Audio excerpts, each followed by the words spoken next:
말씀은 잠언 31장 30절에서 31절입니다. 다 함께 봉독하도록 하겠습니다.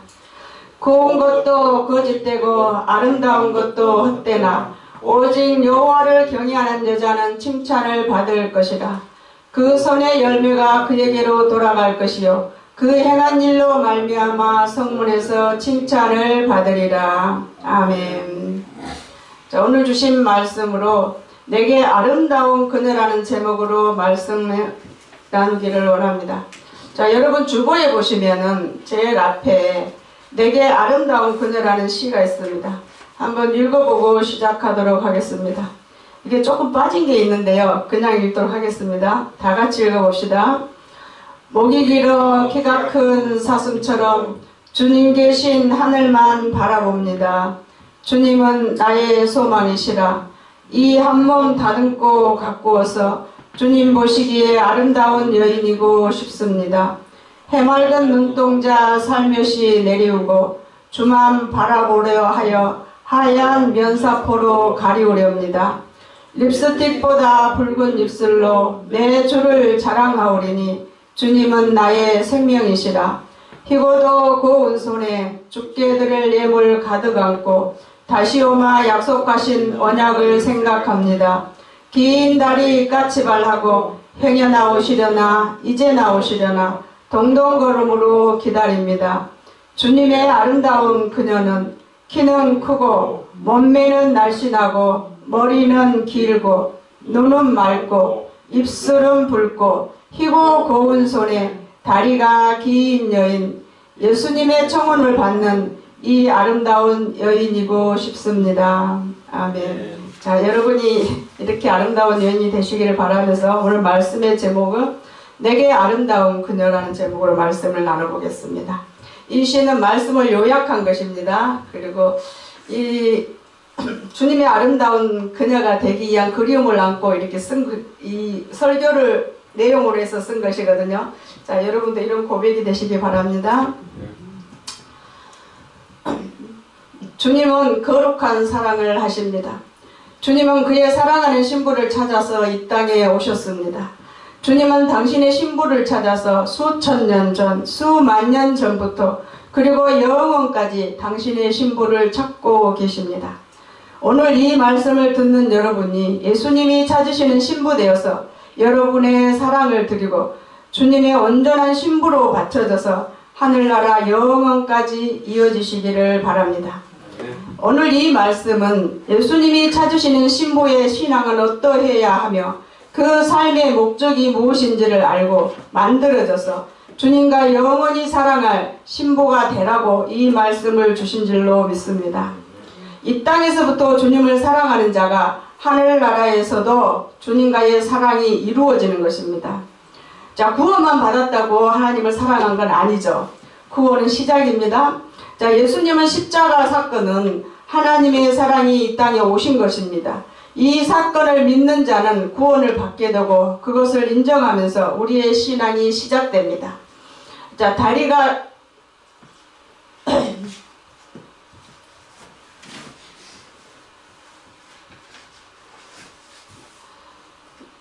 예수님을 믿을 때 우린 새 생명으로 태어난 것입니다. 어린아이가 엄마 뱃속에서 태어나듯이 그러나 태어나면서부터 부모님의 사랑을 아는 것은 아닙니다. 우리의 신앙생활도 마찬가지입니다. 믿어 구원을 받았으면 이제 신앙생활 속에서 하나님과의 사랑을 이루어 나가는 것입니다. 하나님의 사랑은 우리를 사랑해서 이 땅에 오셔서 십자가를 지시고 십자가에서 흘린 그 피로 우리의 죄를 다 씻으시고 자기 생명을 아낌없이 다 주셔서 우리의 죄값을 대신하여 주었습니다. 죄 없으신 예수님은 죄인과 사랑의 연합을 할 수가 없습니다. 그래서 그 피값으로 우리의 죄를 씻어주시고 우리의 구원을 이루셨어요. 이제 당신과 영원한 사랑을 이루시고자 당신의 신부를 찾고 계십니다. 이것이 우리의 신앙의 여정입니다. 그럼 예수님 보기에 아름다운 그녀는 주님 당신 보시기에 가장 아름다운 신부의 모습은 어떤 모습이어야 하는가입니다. 7가지로 주님의 여인의 아름다움을 비유로 말씀을 주셨습니다. 그 첫째가 키가 크고라고 했습니다. 주님은 키가 큰 여인을 좋아하신답니다. 자, 키가 큰 여인을 좋아하시는데, 자, 한번 봅시다. 마태복음 6장 21절에 보면은 내 보물이 있는 곳에 내 마음이 있다고 했습니다. 우리가 영원히 살 초소는 하늘나라입니다. 우리의 시민권은 하늘에 있고 이 땅은 다만 나그네와 행인같이 잠시 지나가는 곳입니다. 그러나 이 땅이 아닌 하늘나라에 큰 소망을 가진 사람은 영원히 살 그곳에 자신의 보화를 쌓고 그 보화가 있는 곳을 바라보면서 살 것입니다. 또한 그곳에 계신 예수님을 만날 사모함, 그리움으로 늘 그리움과 그리움에 삶의 초점이 맞추어져 있을 것입니다. 그래서 성경에는 사슴을 가리켜서 사모함의 형상으로 비유합니다. 사슴이 긴 목을 빼며 하늘을 바라보는 모습입니다. 자, 잠언 8장 17절에는 이런 말씀이 있습니다. 나를 사랑하는 이들이 나의 사랑을 입으며 나를 간절히 찾는 자가 나를 만날 것이라고 했습니다. 자, 골로새서 3장 1절에서 2절에도 그러므로 너희가 그리스도와 함께 다시 살리심을 받았으니 이의 것을 찾으라. 거기는 그리스도께서 하나님 우편에 계시느니라 라고 이렇게 말씀하고 있습니다. 그러므로 우리의 신앙이 어떠해야 됩니까? 높은 곳 하늘 영광을 바라보는 신앙이어야 합니다. 주님 만날 그리움으로 가득 차 있는 사람이어야 합니다. 여러분, 믿음 생활을 하면서 그것이 없으면 우리의 신앙은 헛것이 될지도 모릅니다. 주님을 간절히 만날 날을 간절히 사모하는 모습, 이런 모습이 주님은 키가 큰 여인이라고 하셨습니다. 주님은 이런 사람을 아름답다고 하십니다. 키가 큰 여인이 여러분이 되시기를 바랍니다. 네. 자, 두 번째는 몸매가 날씬하고입니다. 주님도 몸매가 날씬한 여자를 좋아하는가 봅니다. 자, 예수님은 거룩한 사랑을 하시기에 육신의 비유로 날씬함이 무엇인가를 상징적으로 설명해 주셨습니다. 자, 몸의 살은 육체의 소욕을 말합니다. 몸매가 날씬한 여자를 좋아한다는 것은 육신의 소욕이 작은 것을 말합니다. 자, 날씬해지기 위해서 살을 빼는 것은 육신의 소욕을 버리는 것을 말하는 것입니다. 육체의 본성대로 살지 않고 제약이 이끄는 대로 살지 않는 것을 말합니다. 갈라디아서 5장 24절에는 그리스도 예수의 사람들은 그 정과 욕심을 십자가에 못 박았느니라 라고 합니다. 자, 하늘나라를 바라보지 못하고 이 세상만 바라보고 산다면 우린 이 세상 것으로만 배부르려고 세상이 원하고 육체가 원하는 일을 무엇이든지 다해서 배를 채우려고 할 것입니다. 이런 사람은 세상적으로 말하면 부자지만은 영적으로 말하면 뚱뚱한 사람입니다. 세상 것에. 자, 세상 것을 절제하는 것이 몸을 날씬하게 하는 것이요. 그 육체가 원하는 대로 살지 않고자 절제하는 것이 예수님이 말하는 몸을 날씬하게 하는 것입니다. 자, 갈라디아서 6장 14절에는 이렇게 말씀하고 있습니다. 그러나 내게는 우리 주 예수 그리스도의 십자가에 결코 자랑할 것이 없으니 세상이 나를 대하여 십자가에 못 박히고 내가 또한 세상에 대하여 그러하니라 라고 말하고 있습니다. 또 내가 그리스도와 함께 십자가에 못 박혔나니 이제는 내가 사는 것이 아니요 내 안에서 그리스도께서 사신 것이라고 바울이 고백하고 있는 것처럼 우리는 세상 것으로 내 욕심의 영광을 챙기는 사람이 아니라 예수로 자랑하고 예수로 우리의 영광을 삼고 그를 높이고 내가 낮아지고 그가 기뻐하는 일을 하려고 내 것을 내어주고 즉 예수님은 흥해져야 하겠고 우리는 쇠하여가는 신앙, 이것이 바로 예수님 보시기에 날씬한 몸매를 가진 여인입니다. 이렇게 크고 몸매는 날씬한 여인이 되셔서 주님 보시기에 아름다운 여인이 되시기를 바랍니다. 자, 이런 사람이 우리 성도들이 돼야 되겠죠? 그래야 예수님이 예쁘다 그래요. 자, 세 번째는 눈은 맑고라고 하셨습니다. 성경에는 눈이 맑다는 것은, 성경에서 눈이 맑다고 하는 것은 하나님의 진리를 따라 살아가는 지혜로운 사람을 말합니다. 자, 시편 119편 105절에는 주의 말씀은 내 발의 등이요 내 길의 빛이라고 했습니다. 자, 하나님은 하나님의 말씀이 눈이라 하지 않고 내 발의 등이라고 했으며 그 길을 비춰주는 빛이라고 했을까요? 여러분 말씀을 묵상하면서 한번 생각해 보신 일이 있나요? 자, 눈은 시력이 아무리 좋아도 빛이 없으면 볼 수가 없는 게 눈입니다. 그렇죠? 그래서 하나님의 말씀이 뭐라 그랬어요? 주의 말씀은 내 발의 등이라 그랬어요. 내 길의 빛이라고 했습니다. 하나님의 말씀이 눈이라 하지 않고 내 발의 등이라고 했으며 그 길을 비춰주는 빛이라고 했는지 한번 생각해 보십시오. 눈을 밝게 비춰주는 것이 하나님의 진리의 말씀이요, 그 말씀이 내가 가는 길에 내 발을 밝게 해주는 등불 역할을 해주는 빛이 바로 진리이기 때문입니다.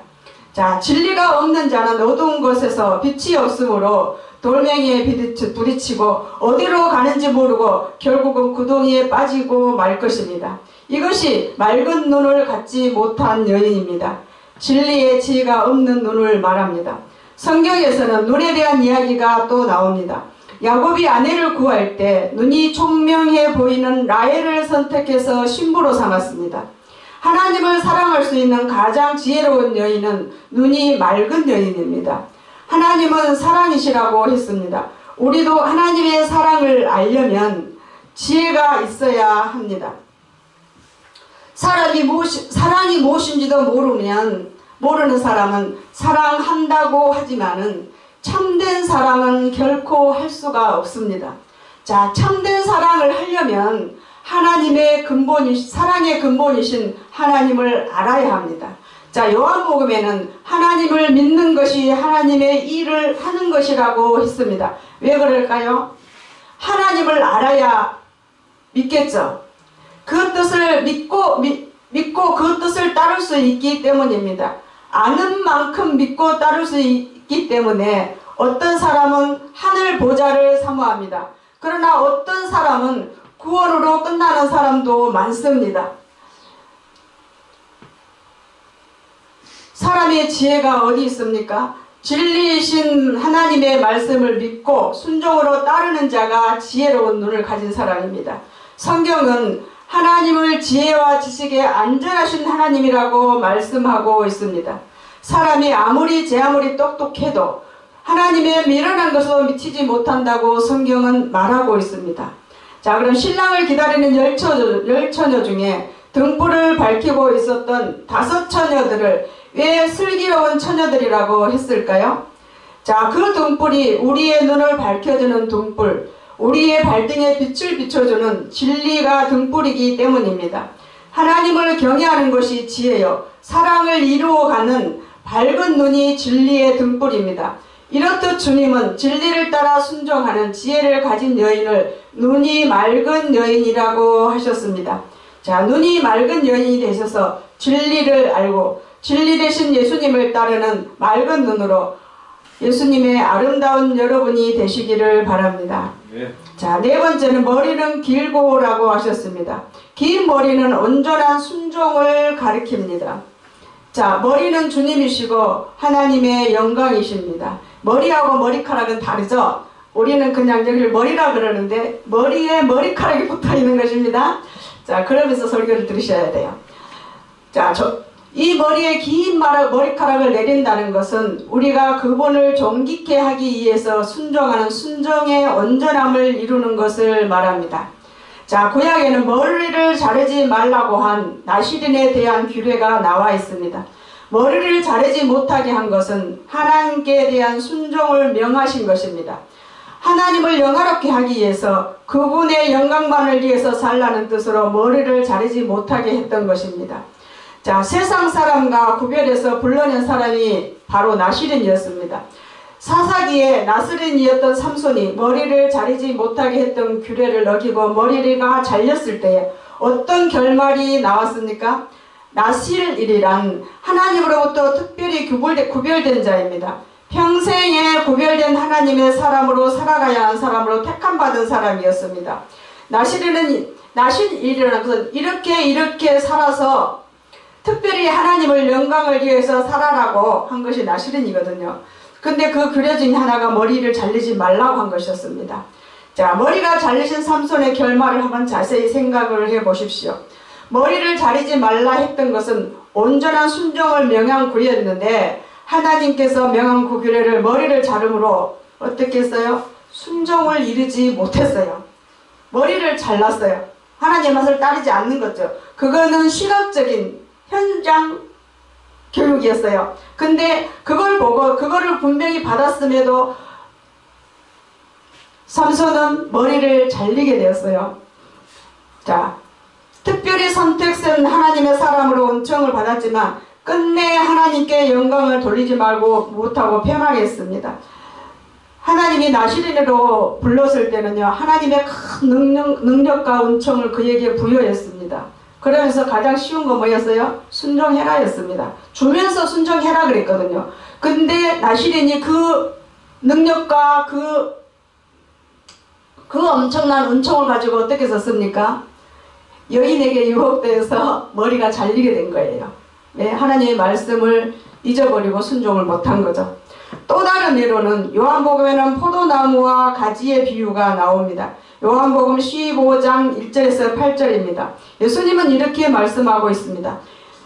나는 포도나무요 너희는 가지라고 합니다. 포도나무 대신 예수님께 그 가지가 붙어있지 않으면 많은 가시를 맺을 수 없듯이 예수님께 붙어있지 않으면 가시를 맺지 못한다고 했습니다. 예수님이 우리 안에 있으니 너희도 내 안에 있어라. 내 말이 너희 안에 있으면 그 말대로 무엇이든지 구하면 받으리라 라고 했습니다. 내 말대로 구한다는 것이 바로 순종입니다. 구하는 것은 순종이에요. 내 말은, 예수님의 말은 진리입니다. 여러분 한번 생각해 보십시오. 예수님도 얼마나 쉽게 비유를 통해서 사실적인 것을 보여주면서 이해하도록 우리에게 설명하고 계십니까? 포도나무가 그 가지에 붙어있지 않으면 당연히 발라 삐뚤어져서 결국은 아궁이에 들어가는 것입니다. 이것은 무엇을 말합니까? 예수님과 떨어져 그 말씀에 순종하지 못한 삶을 살면 결국은 아궁이가 불이라는 거예요. 지옥으로 간다 이 말이에요. 자, 또한 우리도 이 머리를 잘 보이려고 미장에 가서 머리를 단장합니다. 그렇죠? 예쁘게 보이려고, 머리를 예쁘게 보이려고 머리카락을 단장하는 거죠. 우리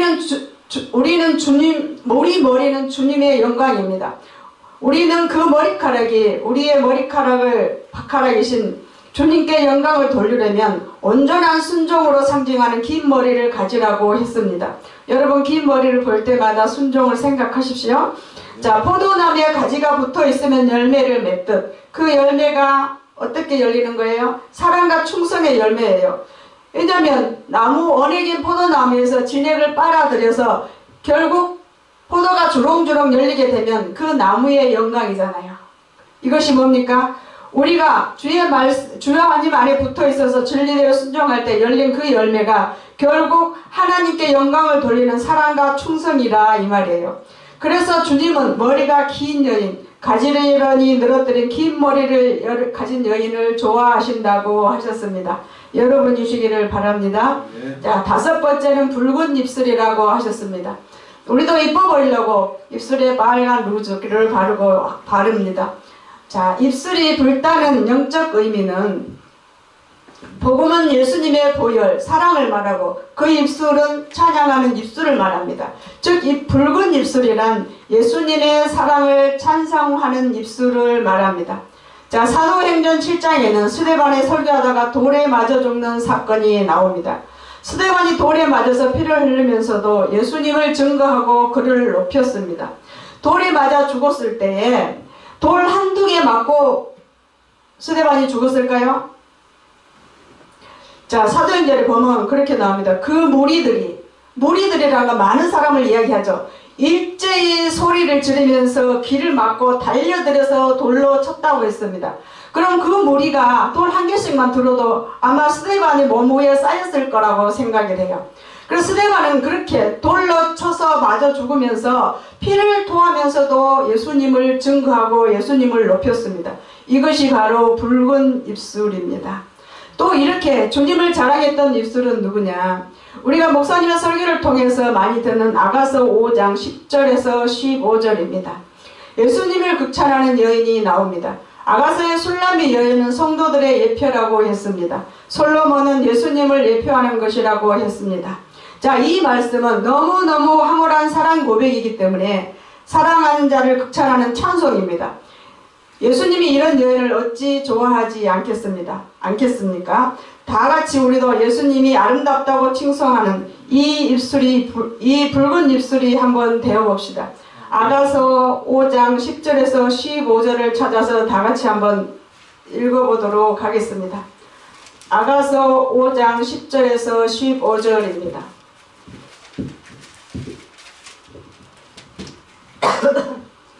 다 찾으셨습니까? 네. 자, 다 같이 읽어보도록 하겠습니다. 10절에서 15절입니다. 내 사랑하는 자는 희고도 불고 만 사람 위에 뛰어나구나. 머리는 숭궁 같고 머리털은 고불고불하고 까마귀같이 검구나. 눈은 시냇가의 비둘기 같은데 오이로 씻은 듯하고 아름답게도 박혔구나. 뺨은 향기로운 꽃밭 같고 풀 언덕가도 같고 입술은 백합화 같고 몰약의 줄이 뚝뚝 떨어진다. 손은 항옥을 물린 황금 노리개 같고 몸은 아로새긴 상하에 청옥을 입힌 듯 하구나. 다리는 숭군밭중에 세운 하반석 기둥 같고 생김새는 레바논 같으며 백항목처럼 보기 좋고 입은 심이 달콤하니 그 전체가 사랑스럽구나. 예루살렘 딸들아, 이는 내 사랑하는 자요 나의 친구로다. 아멘. 이렇게 술람이 여인은 솔로몬을 머리끝부터 발끝까지 하나하나 나열하면서 그를 칭송하고 찬송합니다. 자, 우리의 입술이 이렇게 주님을 극찬하고 자랑한다면 주님이 아마 보좌에서 벌떡 일어나서 달려와서 우리를 안아주시지 않을까요? 네. 자, 이렇게 이것이 바로 성도인 우리가 예수님을 높이고 찬양하고 칭송하는 입술이 바로 붉은 입술입니다. 예수님의 복음을 증거하고 자랑하고 높이는 사람, 예수님을 칭송하고 자랑하는 것이 그 입술을 주님이 입술이 붉은 여인이라고 하셨습니다. 이런 여인을 주님이 좋아하시고 아름답다고 하셨습니다. 자, 여러분이 이런 입술이 되기를 바랍니다. 자, 6번째는 희고 고운 손을 좋아하신다고 하셨어요. 자, 희고 고운 손은 참 이쁘죠. 자, 신앙의 행실이 희고 고운 손이라는 것은 신앙의 행실이 거짓되지 않고 이선적이지 않다는 것을 말합니다. 자, 야고보서 2장 22절에 보면 내가 보거니와 믿음이 그의 행함과 함께 일하고 행함으로 믿음이 온전케 된다고 말씀하고 있습니다. 자, 믿음으로 사는 우리의 행함이 거짓되지 않는 것을 말합니다. 손이 행위와 행실을 말한다면 희다는 것은 진실하다는 것을 의미합니다. 우리의 신앙의 행실이 거짓되지 않고 이선적이지 않는다는 것이 흰손에 대한 표현이요 아름다움의 대상입니다. 자, 믿음이 있는 사람은 행함으로 말미암아 하나님 앞에 그 믿음이 증명되는 것입니다. 야고보서 4장 17절에는 이름으로 사람이 선을 행할 줄 알고도 행치 아니하면 죄니라 라고 말씀하고 있습니다. 자, 하나님의 말씀을 압니다. 사랑이 무엇인지도 알지만 안 하는 것, 이거는 무슨 선이겠어요? 알기는 알아요. 근데 안 해요. 그러면 속과 겉이 다른 장갑 낀 이선적인 손이라 이 말이에요. 자, 악한 생각을 가지고 행한 손은 무슨 손일까요? 검은 손. 바리새인들이 왜 하나님의 책망을 받았습니까? 이스라엘이 왜 하나님 앞에 버림을 받았습니까? 그들은 하나님의 말씀과 그 의도를 알기는 진짜로 잘 아는 사람들이었습니다. 하나님의 율법에 누구보다도 잘 아는 사람들이었습니다. 그래서 그 말씀이 뜻하는 의도도 잘 알았어요. 세계 어느 민족보다도 세상 누구보다도 잘 알았지만 의를 행하는 행실이 없었습니다. 자, 이 예를 선한 사마리아의 이야기가 잘 대변해 주고 있습니다. 여러분, 선한 사마리아 이야기를 다 잘 아시죠? 자, 강도 만나서 다 죽어가는 사람이 있었습니다. 그 옆을 대제사장도 지나가고 레위인도 지나갔습니다. 제사장과 레위인이 누구입니까? 하나님 앞에 예배하고 제사 드리는 선택된 자라고 자칭하고 하는 유대인들이었습니다. 그들은 다 지나갔습니다. 그런데 그곳에 사마리아인이 지나가다가 그 강도 맞는 자를 돌봐줬다고 했습니다. 그냥 지나친 사람들은 이선과 이셋, 거짓된 속과 겉이 다른 이선자의 행위입니다. 주님은 사마리아인을 선하다고 칭찬하고 있습니다. 이 손이 희고 고운 손입니다. 사람의 행실은 그 사람의 인격과 신앙의 중심에서 나오는 것입니다. 흰 손은 하나님을 경외하기 때문에 의를 실천하는 행함의 믿음을 말합니다. 주님이 잡아보고 싶어하는 이렇게 희고 고운 손이 여러분의 손이 되시기를 바랍니다. 자, 그러면 마지막으로 예수님은 다리가 긴 여인을 좋아하신다고 하셨습니다. 다리는 복음이나 충성에 대한 상징입니다. 신발, 발, 다리 이런 것은 충성의 행함과 의지와 연결되어서 성경은 비유로 말씀하고 있습니다. 우리가 전에는 죄를 향하여 달려갔던 다리입니다. 나의 고집으로만 달려갔던 다리입니다. 그런데 우리의 죄의 다리가 십자가의 그 죄값으로 못 박혀야 되는데 우리 대신 주님의 다리가 십자가에 못 박혔습니다. 이제는 우리가 주님의 다리가 되어서 복음의 다리가 되어야 될 줄로 믿습니다. 네. 자, 로마서 10장 15절에는 이런 말씀이 있습니다. 아름답도다 좋은 소식을 전하는 자들이여 발가함과 같으니라. 그런데 주님이 왜 긴 다리를 좋아한다고 하셨을까요? 자, 우리가 볼 때도 다리가 짧으면 달려가는데 어떻게 해요? 빨리 달리는데 불리하죠. 자, 그래서 주님은 긴 다리가 아름답다고 하신 거예요. 안전되게는 걸을 수도 없어요. 그렇죠? 길고 튼튼한 다리는 빨리 달리고 오래 달릴 수 있기 때문입니다. 여러분도 긴 다리가 되셔서 걷고 뛰고 복음 전하는 충성된 자의 다리가 되라고 오늘 주님이 이 말씀을 하신 줄로 믿습니다. 자, 복음 전하는 발은 지옥 가는 영혼들을 살리는 발이요 주님 보시기에 가장 아름답다고 하셨습니다. 이 비유를 열왕기하 7장에서 잘 나옵니다. 자, 여러분 열왕기하 7장을 집에 가셔서 시간 있을 때 한번 자세히 읽어보십시오. 자, 엘리사 시대에 선지자 엘리사를 통해서 하나님의 경고와 책망을 무시한 이스라엘에게 많은 어려움이 옵니다. 그 중에 하나가 아람 군대가 쳐들어와서 사마리아 성 일대를 안전히 포위해버리고 맙니다. 그리고 이제 그 성 안에서는 굶어 죽게 생겼습니다. 왕이 어느 날 성 안을 돌아다니는데 어떤 사람들이 자기들의 사정을 이야기하고 그 문제를 풀어달라고 청원합니다. 그 내용인즉슨 너무나도 배가 고파서 오늘은 내 자식 잡아먹고 내일은 너의 자식을 잡아먹자고 서로 약조해 놓고 그 다음날 오늘은 내 자식 잡아먹고 그 다음날 네 자식 잡아먹고 이걸 먹으려니까 데려와 그러니까 자식을 감춰버리고 없어요. 그러니까 서로 피투성이가 되게 싸우는 사건이었습니다. 자, 왕이 그 모습을 보면서 옷을 찢고 통곡을 합니다. 자, 왕은 생각하기를 오늘날 이렇게 된 것이 엘리사 때문이라고 생각한 것입니다.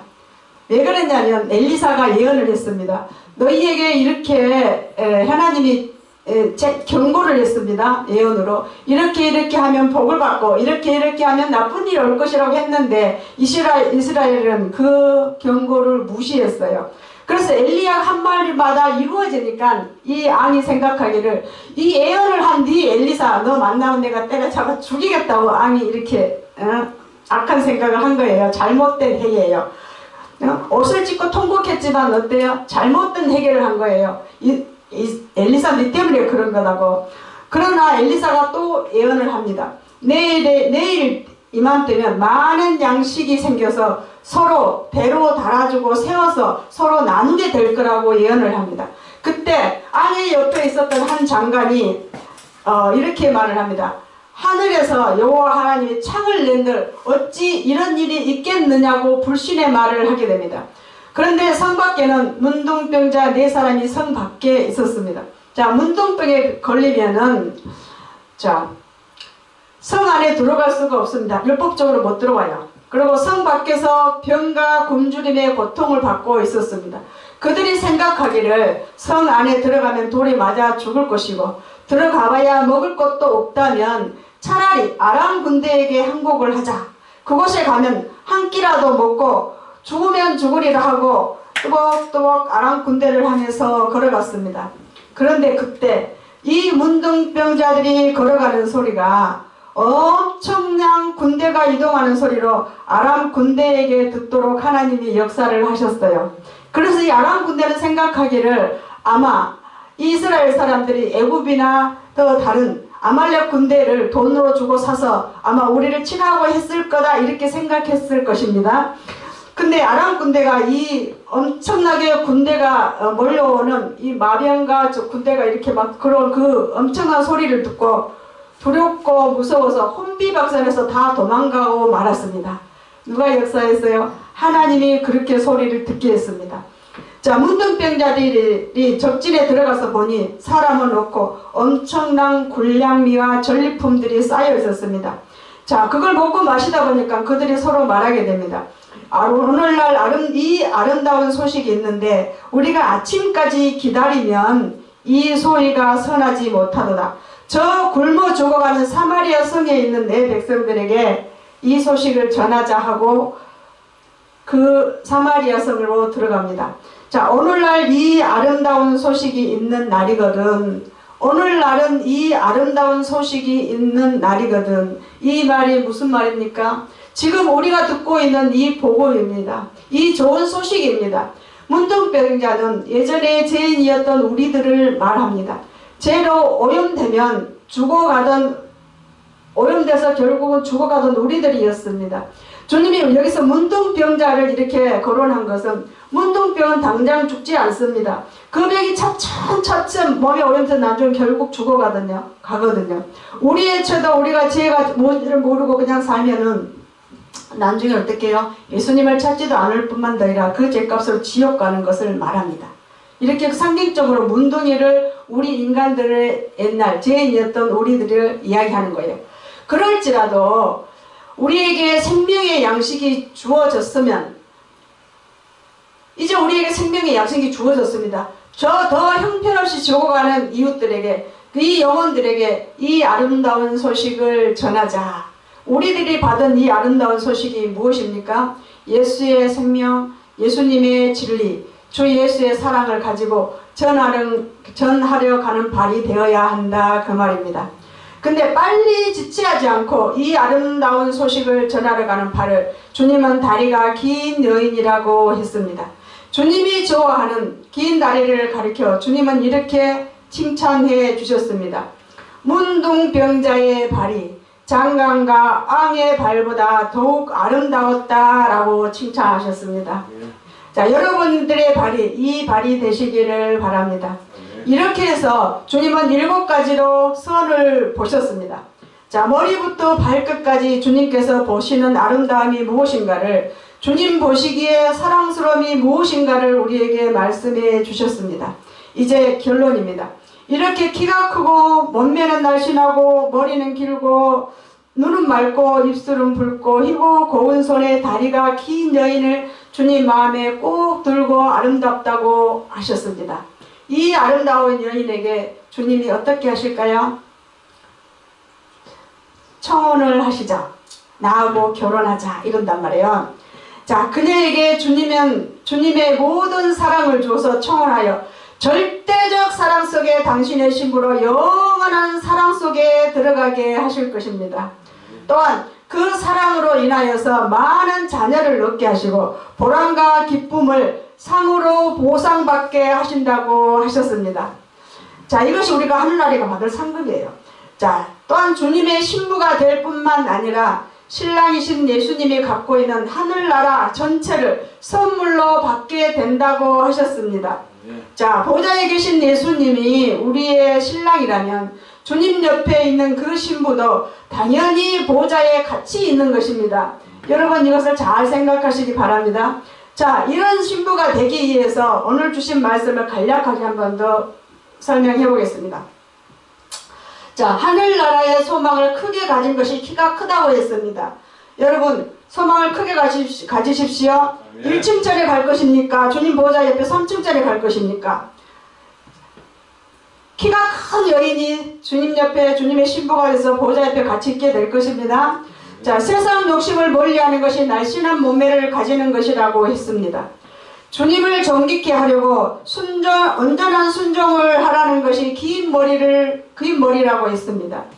진리의 순종으로 하나님을 경외하는 것이 지혜로운 눈을 가진 맑은 눈이라고 했습니다.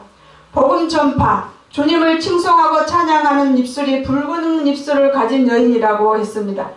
선한 행실로 의를 이루는 자가 희고 고운 손을 가진 사람이라고 했습니다. 복음 전파의 빠른 다리가 긴 여인이라고 했습니다. 이렇게 다리가 길고 주님 보시기에 이렇게 아름다운 여인이 되어서 주님의 아름다운 신부가 여러분들이 되시기를 원합니다. 기도하겠습니다. 좋으신 하나님 감사합니다.